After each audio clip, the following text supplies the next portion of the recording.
Sometimes you need to get knocked down before you can really figure out what your fight is and how you need to fight it. Throughout ancient times, institutions of learning have been built on top of hills to convey that great struggle is required to achieve degrees of enlightenment. Each of you had your own unique difficulties with the hill. For some of you, the challenge was actually academics. When you hear the words magna cum laude, you know that's not you. That's not you. You worked hard, you did your best, but you didn't make A's or B's, sometimes C's. You never made the dean's list, but that's okay. You're here on top of the hill. And I want to say something to that. You know, sometimes your grades don't give a real indication of what your greatness might be. So it really is okay. For others, it was financial. You and your family struggled to make ends meet every semester of your matriculation. You had to stand in one line to get to another line, to get to another line for somebody that might help you. You had to work an extra job or two, but you're here. For a lot of you, not all, but a lot of you, your hardest struggle was social. Some of you never fit in. You were never as cool and as popular as you wanted to be, and it bothers you. So your social struggles here became psychological. Even though you made it up the hill, you carry the baggage of rejection with you, but you're here.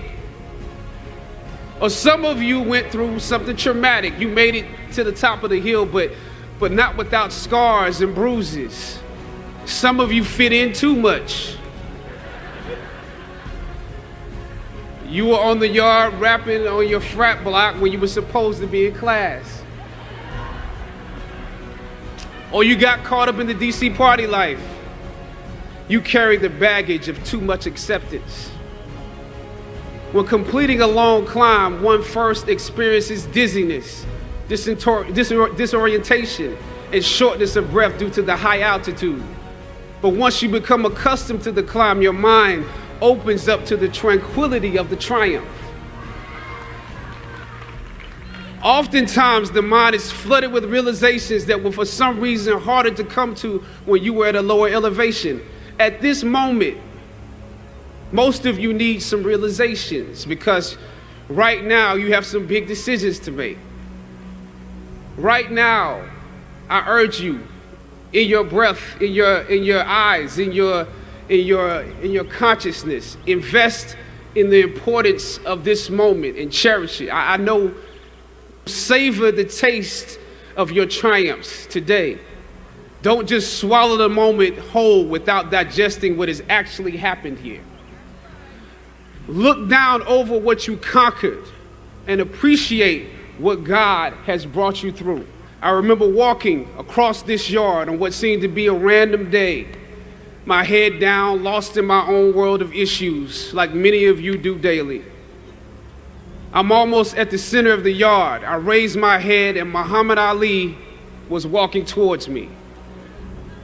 Time seemed to slow down as his eyes locked on mine and opened wide. He's raised his fist into a quintessential guard.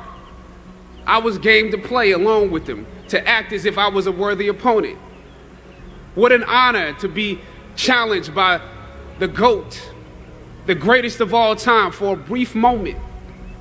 His face was as serious as if I were Frazier in the Thriller in Manila, drawing from his victories and his losses. At that moment, I realized something new about the greatness of Ali and how he carried his crown. I realized that he was transferring something to me on that day. He was transferring the spirit of the fighter in me. He was transferring the spirit of the fighter to me. He was transferring the spirit of the fighter to me. Sometimes you need to feel the pain and sting of defeat to activate the real passion and purpose that God predestined inside of you. God says in Jeremiah, I know the plans I have for you. Plans to prosper you and not to harm you. Plans to give you hope and a future. When you hit this day, when you have reached the hilltop and you are deciding on next jobs, next steps, careers, further education, you would rather find purpose than a job or a career. Purpose crosses disciplines. Purpose is an essential element of you. It is the reason you are on the planet at this particular time in history. Your very existence is wrapped up in the things you are here to fulfill. Whatever you choose for a career path, remember the struggles along the way are only meant to shape you for your purpose. When I dare to challenge the system that would relegate us to victims and stereotypes with no clear historical backgrounds, no hopes or talents, when I questioned that method of portrayal, a different path opened up for me. The path to my destiny. When God has something for you, it doesn't matter who stands against it.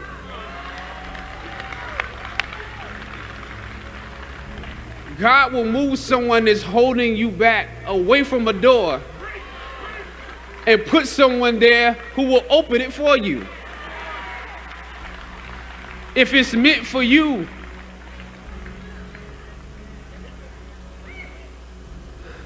I don't know what your future is, but if you're willing to take the harder way, the more complicated one, the one with more failures at first than successes, the one that has ultimately proven to have more meaning, more victory, more glory, then you will not regret it. The light of new realization shines on you today. I was on a roll when I entered the system of entertainment, theater, television, and film. In my first New York audition for a professional play, I landed the lead role. From that play, I got my first agent. From that agent, I got an on-screen audition. It was a soap opera. It wasn't Third Watch. It was a soap opera on a major network. I scored that role too. I felt like Mike Tyson when he first came on the scene, knocking out opponents in the first round. With this soap opera gig, I was already promised to make six figures, more money than I had ever seen. I was feeling myself. But once I got the first script, and with soap operas, you very often get the script the night before and you shoot the whole episode in one day with little to no time to prepare. Once I saw the role I was playing, I found myself conflicted. The role wasn't necessarily stereotypical. A young man in his formative years with a violent streak pulled into the allure of gang involvement. That's somebody's real story. Never judge the characters you play. That's what we were always taught. That's the first rule of acting. And any role play, honestly, can be empowering. But I was conflicted because this role seemed to be wrapped up in assumptions about us as black folk. The writing failed to search for specificity. Plus, there was barely a glimpse of positivity or talent in the character, barely a glimpse of hope. I would have to make something out of nothing. I was conflicted. Howard had instilled in me a certain amount of pride, and for my taste, this role didn't live up to those standards. It was just my luck that after filming the first 2 episodes, execs of the show called me into their offices and told me how happy they were with my performance. They wanted me to be around for a long time. They said, if there was anything that I needed, just let them know. That was my opening. I decided to ask them some simple questions about the background of my character, questions that I felt were pertinent to the plot. Question number 1, where's my father?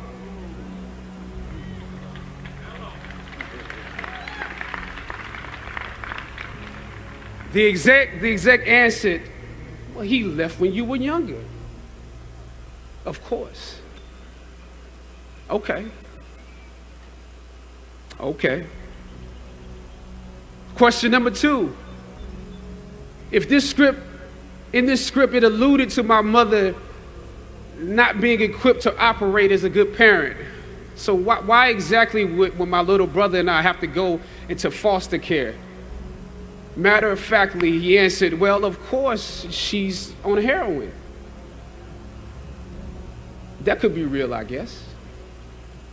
But I didn't want to assume that's what it was. If we're around here assuming that the black characters in the show are criminals on drugs and deadbeat parents, then that would probably be stereotypical, wouldn't it? That word stereotypical lingered. One of the execs pulled out my resume and began studying it. The other exec wore a smile, trying to live up to what they had promised me only a few moments before. If there's anything you need, just let us know. She said, as you have seen, things move really fast around here. But we are more than happy to connect you with the writers if you have suggestions. Yeah, I said, that would be great. I said, because I'm just trying to do my homework on this. I didn't know if you guys had decided on all the facts, but maybe there's some things we could come up with, some talent or gift that we could build. Maybe he's really good at math or something. He has to be active. I'm doing my best not to play this character like a victim. So you went to Howard University, huh? The exec holding my resume interrupted, peeking over the pages. Yes, I said proudly. He slid my resume back in his desk and said, thank you for your concerns. We'll be watching you. I left the office. I shot the episode I had come in to shoot on that day. Probably the best one I did out of the 3 because I got what was bothering me off my chest. I was let go from that job on the next day. A phone call from my agent. They decided to go another way. The questions that I asked set the producers on guard and perhaps paved the way for a less stereotypical portrayal for the black actor that stepped into the role after me. As the scripture says, I planted the seed and Apollos watered it. But God kept growing. God kept it growing. Yet and still, when you invest in a seed, watching it grow without you, that is a bitter pill to swallow. A bitter pill. Anybody that's ever been fired knows what I'm talking about. Even if you really don't want the job, when they let you go, it's like any breakup. You act like you don't care. I didn't need that damn job anyway. I didn't need them. But when you have those moments alone, you start to wonder if there was a better way to handle it. And if you could have handled it better, maybe you could help your family. And then before you know it, you're broke. And you find yourself scraping together change just so you can ride the subway so that you can get the next job. And maybe if you could book something else, that would eclipse the feeling of doubt that's building. But it seems like you can't pay them to hire you now. My agents at the time told me it might be a while before I got a job acting on screen again. As you commence to your past, press on with pride and press on with purpose. God bless you.